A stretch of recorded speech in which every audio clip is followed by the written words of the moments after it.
Oh, my dear God in heaven, we're going to look at Youngblood number 4. It was always touted as a 4-issue miniseries, and this is in final battle. This is the end, right? The 4-issue miniseries. We're going to see the wrap-up to the deeply interconnected story of all these great, delicately woven tapestry of great story. Oh, everything I'm saying is a lie. It's just a bunch of random fight scenes loosely connected to Prophet and some nutball bad guys that are chasing him. And that's it. There's no story there. He had no fucking plan. He's like, oh, I'm going to introduce the team and they're going to be cool. I'm going to draw fight scenes and that's what I'm going to do. And that's what he did.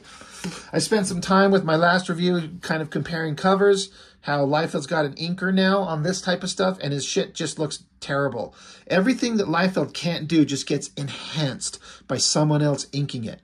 It looks terrible. And it's not Danny Meeke's fault. Danny Meeke is a great inker, especially these days. He's like premier inker guy. But Liefeld's inking himself on these things looked 100% better than this ever will. This shit sucks. All the great coloring, all the great glossy paper, all this nonsense can't hide the fact that it just is not the same. It's not good. Creator, writer, penciler, Liefeld, inks, Danny Meeke. Color separations are Steve Olaf and Ollie Optics. Lettering by Kurt Hathaway. It's just, I mean, it's kind of the same fucking thing as X-Force. Like, there's a jet, there's a team of heroes flying into a battle. So we've seen this shit. It's the same thing, but it's not a fraction as good. It's just dumb. So they're going into, there's some battle, there's some, I can't remember what the fuck, something they had to go do. They found out something bad was going on. I think Die Hard came and got him like, we got to go, or if we don't solve this problem, it's the end of everything. Like, it's supposed to have this gravitas of like, holy shit, the team's got to go solve this problem or major bad things are going to happen. But nothing has been built up that made us give a shit. They just because you say something is bad doesn't mean it feels like it's bad. Speaking of bad, I mean, to his credit, Liefeld was kind of, you know, giving it his all with the backgrounds, assuming this is him. Let me see. Is there any kind of indication of, you know, backup penciling assist? Doesn't say so, but Liefeld probably would still just take all the credit. So you got Chapel over here. That's a hand holding a knife, I guess. I guess that's supposed to be a gun? I mean, what is that? Looks like a jetpack or something like that he's holding, a little jetpack. And Liefeld thinks that costume design means like putting like strappy things around your wrists or your upper arms or around your ankles. Like, look, around ankles there, big ones there, big on his fucking shaft here. Look at fucking Badrock's feet. Look at how out of proportion this shit is. Look at his giant fucking body and his arms. And then you got these little tiny little stumpy little feet. And Badrock's wearing like a bandana, like Rambo or some shit. And then look, his shoulder pad is like way the fuck off up here. But then this one's like down closer. Die Hard's supposed to be having some kind of gravitas because he's standing here with his hands behind his back in contemplative thought. And both Photon and Vogue can't help but be staring at his cock. I mean, look at him. They're like, oh my God. She's like, I've sucked on that. And he's like, I have too. And like, wait, what? Chapel's over here just wishing he was out killing spawns or something like that. And Shaft over here is just wishing he was just stayed in the FBI and just would fucking be anywhere else. And, you know, Bedrock. This is before he was forced to be turned Badrock. He's probably sitting there wishing he was eating Fruit Loops and watching Saturday morning cartoons and that are murdering people. But jump out of their jet, I guess, and then there are giant, I don't know what the fuck those are supposed to be. I mean, is it established? What are you even looking at? No. Oh, there's sort of a smokestack, I guess. So, but now there's like 50 smokestacks because that's how these things work. You go from 1 to like 6. Die Hard jumping down. Interesting kind of inking technique on the smoke. Okay. Colors are just awful. It's kind of garish. I don't care for it. The layout's pretty good. Liefeld can do a double page spread and make it look big and exciting. And then there's a shattered window. Did they shatter it? Half the lab's already destroyed, it says. So they dive in there. And then, you know, establishing shots. Oh, no, never mind. There's just like robot things. So I guess these are the things that Prophet was fighting in the previous issue. He says, giant androids. I'm not impressed. So he just starts plowing through these things, flying them out of the way, and then Badrock just shows up. He hasn't done no damn thing. Badrock's had a tendency to have his hand go from like 3 fingers to 4 fingers, depending on who's drawing it. Angry grunting face. This is so dumb. Because this is Die Hard's internal kind of monologue. Bedrock, it's easy to forget that inside that stony exterior, he's just a kid. He carries himself like an old pro. He's a prankster at heart, but when it's time to get down to business, he's one of the best. I went on before about if I were to do a story about Badrock, it'd be about how this kid is thrust into this life of like battle and murder, and it would fuck him up and turn him into a psychotic monster because you don't put kids in situations like this and they come out well adjusted, especially in a giant rock body. He's too big. He can't fuck anything, so he can't get out his own frustration. So he's off jerking off and like blowing pebble loads everywhere. He just turned into a murderous monster as he gets older. Oh, look, Prophet's here. That's right. Because he's the focus of fucking everything. Look at that leg. It's just a straight, weird shot. God. Hold on. We're going to go back into the X-Force, and we're going to find that panel I was talking about in the previous issue. Liefeld likes to do this. Like, this is essentially the same thing. But again, just draws like a stumpy oval shape coming out and then angles it back and then does some like cross hatching to hatch out the leg and then puts up like rocks or bits of robot to just cover it up. And then has the other leg just come down into shadow and gets covered up by other stuff by standing there grunting. I mean, similar poses are not an uncommon thing, but it just looks so stupid. His failings, when another inker does it, it becomes so much more obvious. He's got the Shatterstar face mask on, his beautiful permed hair, and he's like, I am John Prophet. Where and when I am is uncertain to me, but my mission is clear, to stop the disciples. And like, who's that? And then a big energetic teleportation scene of some type, I guess. The disciples are upon us. And then I guess more robots show up, so they all start punching them. That's just stupid Die Hard punching a guy's head off, I guess.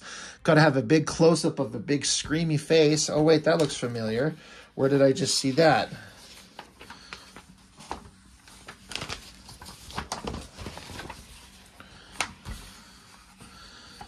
We're going to draw screamy face. We could do a whole like episode of just similar screamy faces from Liefeld. But, oh, guess what Die Hard has? Besides the huge cock that the girl and the flamey-headed alien guy like to suck on, he pulls off on his back. Because, hold on, see, he's reaching towards his back. What is on his back? Well, nothing. There's his back. There's nothing there. But we're going to have him reach onto his back, I guess. And then he reaches with his right arm, but then on his left arm is like an oval, like, infinity stone or something. What the fuck composition? And what is this? What is this fucking thing sticking out of his back? There's nothing. What the fuck? He has nothing on his back. Fuck you, Liefeld. There's nothing there. Oh, look. Mr. John Prophet, he's got his shoulder pad sticking out over there, but it wasn't there. He's got one pipe here. He's got 2 pipes there around his shoulders. But there's like some little like exhaust pipe sticking out of his back. And there it is there now. He put it in that panel. What is it? It wasn't there before. But this oval thing is supposed to be like a gray Captain America shield is what it's supposed to be. Because of course it is. And then he's just diving at these robots. It's so interesting how these faceless, pointless, uninteresting pieces of shit bad guys are so boring as compared to like an issue of X-Force that I just got done reviewing. And the bad guys are like actual characters. Pyro with the design, Lardass with his big teeth and his fatness, and Toad Guy, and Lizard Dork. But faceless, nameless, pointless robots, who cares? They're not scary. There's no drama. I mean, there's action and energy as he's like winding up his shield and bounces it off somebody's face and catches it. I mean, that's not like Captain America at all. So there's energy and movement, but the inking just sucks the life out of Liefeld's pencils, what life he did have. And now everything just looks terrible. Okay, finally Badrock is doing something. He's punching Kasmak here. I guess that's supposed to be a robot. I mean, I would love to put this book down in front of somebody who's never read a comic book and be like, what's going on here? And they'd be like, is he punching a tank that has a robot nutsack hanging out of it? Like, what is going on? So Badrock punches one thing, and then, finally Chapel and Shaft show up. And Shaft's like, thank God I saved you. They're like, yeah, we took care of everything. It's, we're done. Not a bad phase. At least Liefeld's going for it with the perspective on the bow and arrow, the arrow coming towards us. And I guess we're all friends. Now, his name is John Prophet. He claims to have fought along Sentinel in the away team against the Disciples. Oh, yeah, that's right. Fuck my ass. Issue 2 or 3, which one was it? Where like the away team was here and they got their asses handed to them and they were all wiped out. He was the only one still fighting. Where are they? Where the fuck is the away team? Oh, they got to be like, look at us, right? Oh, it's that Liefeld trope that I've kind of forgotten to point out. Look straight at us. Look at us. Look at us. Look at us. Look at us. Look at us. Stupid Shaft face. Chapel's still back here just wishing he was out killing spawns or blowing his own brains out. We'll get to that. I kind of am okay with this, like, over-the-head shot silhouette. I kind of am okay with that. They all have distinctive kind of stances, outfits, and silhouette profiles. You can tell who everyone is. It works. I actually like that. I would be happy if I pulled that off. And then for some fucking reason, stupid Die Hard with the stupid, like, dinner plate shield. He goes running because whatever. Bedrock, follow Die Hard. Watch your backs. Prophet, you're with us. We stay put till Vogue or Photon. Oh my God. I should name a character that. He'll be like a god instead of like a demigod. He's like, oh my God. Copyright, trademark, Rob Norton. Oh my God. And then, right, there they are. Vogue. Oh, yeah, she was part of the team, right? She was flying the jet. That's right, she was there. Her and Photon were both staring at his cock and how they loved, like, tugging him off with their lips. And, oh, yeah, she went and found Sentinel. Did he lose an eye? Is this Black Iron Man? This is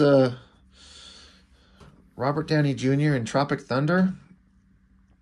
He's like, don't believe me. I don't feel half as bad as I look. Look at us, stare at us, look straight at us, look straight at us. And so they sent Die Hard and Badrock down the tunnel to some energy vortex of some type. They're charging, they go through it. And again, this is the 4th issue. Like, this is in final battle. It doesn't say the final battle, just in final battle. And they show up and some guy's saying, Master. And so there's some fucking creature and some other bad guy. Who the fuck is this? This is the planet Decay. I am Darkthorn with 2 N's. Of course it is. It's planet Decay, spelled D''K-H-A-Y. And he is Darkthorn because of course he is. Where did we see Darkthorn before? Has he been in, I can't even remember.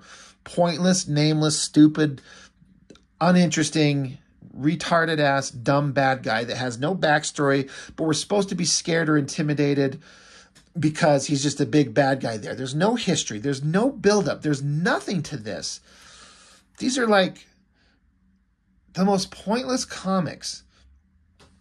So Die Hard takes off after him, and then he gets punched in the face, shot in the head. Who knows? He gets socked back. Big bad guy's like, oh, come now, pup. Do not repeat the mistake of your comrade, or you will share his fate. Free your mind. Embrace the darkness. Resistance is useless. Oh, God. The power of Darkthorn with 2 N's is absolute. And then back there at Gate Labs, moments later, where this is all started in issue 2, the teleportation thing is still going, or it's opening up again. Something's going on. And then, oh, wait, what the fuck? Fuck me sideways. It's Gray and probably Kirby from the Berserkers from issue 2 that showed up there to get their asses handed to them. They're here too. They're not established that they're still alive or around. They're not even here. I guess that's maybe, is that Cross? Or that's Sentinel, Chapel, Shaft, Prophet, and then somebody, probably Cross, the leader of the group, and then Gray. He's just there. Thanks, Mr. Liefeld. Your storytelling is unbelievably clear. Anybody who'd be reading this would be like, who's this? I thought this guy was over here with this guy. I don't know why he took off his headband and put on like a football helmet. They're like, no, that's not, they're two different guys. So fucking stupid. You know what's not stupid? Youngblood Strike Fight. Look at Satan here. That is awesome. We're going to look at those for sure. They're like, hold on, something's emerging from the tunnel. More disciples, no doubt. And then, oh, look, so here comes a bad guy. What could this weird, ominous shape with a little bandana hanging in the air be? Oh, shit. This is one of the worst double-page spreads as far as, like, giving a shit about the rendering of anything ever. Look at this. He just draws in, like, the flat top hair of Sentinel. That's so terrible. Side face, terrible. This giant fist, terrible. The face on this bad guy is kind of okay, I guess.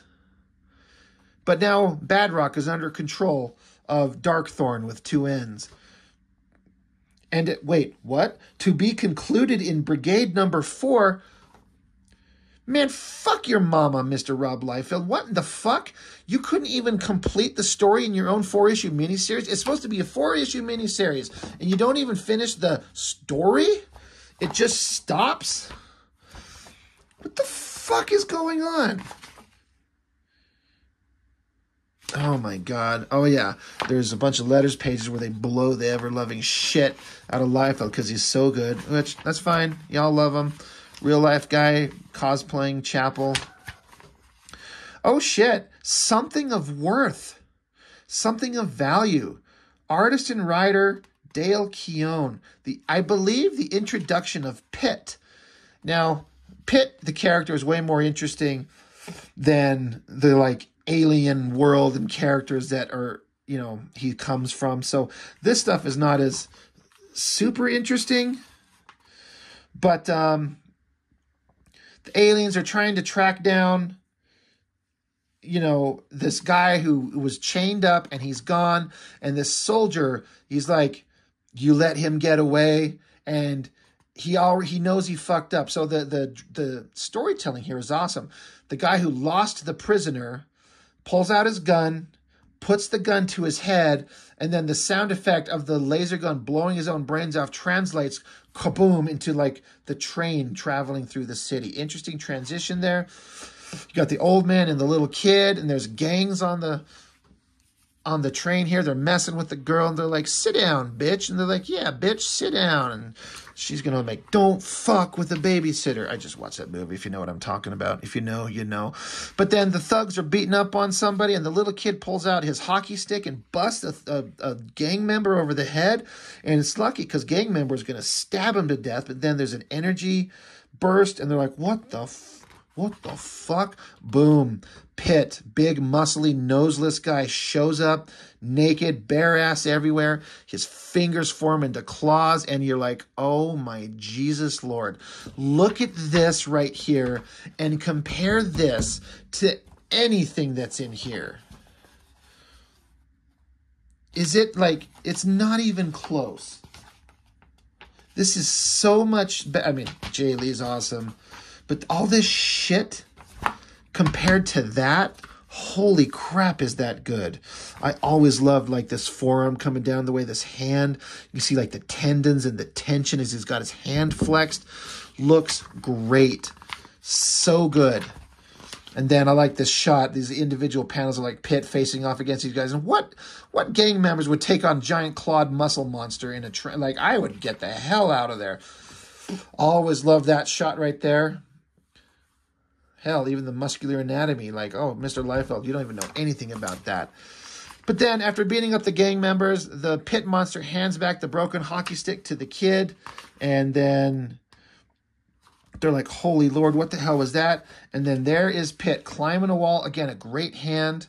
Climbing up there, and what a shot. What a great shot. That looks so awesome. That right there alone made this book worth it. All the other shit we just got done looking at was terrible, but holy shit, look at that. We were all here for that. We were not there for Bloodstrike. And we were not there for This Blood's For You with Youngblood Bloodshot. It's so dumb. So, good God. What a pile of crap. It's just everything, all the magic was gone. It's just not the same. There's no story there. There's no backstory to draw on like the X-Force issues, like decades of X-Men lore to draw upon. This is all fresh stuff, and there's nothing there. And for some reason, people just revere it to this day as the most amazing thing ever in the history of ever. Not a lot, but some. But the backup with Pitt was amazing. So anyway, that's it. That's all I got. All right, what more can we talk? I talked enough shit. I'm done. I'm done with it. But now I got to go dig out Brigade 4 just to find out how this fucking story ends, right? In final battle? No. You got to go get Brigade number 4. And not even Liefeld draws it. I guess Chap Yap, which, he's fine. That's fine. I don't care about who's drawing it. But the fact it's not finished here is some bullshit. Anyway, that's it. I'm out. I'm done. Bye.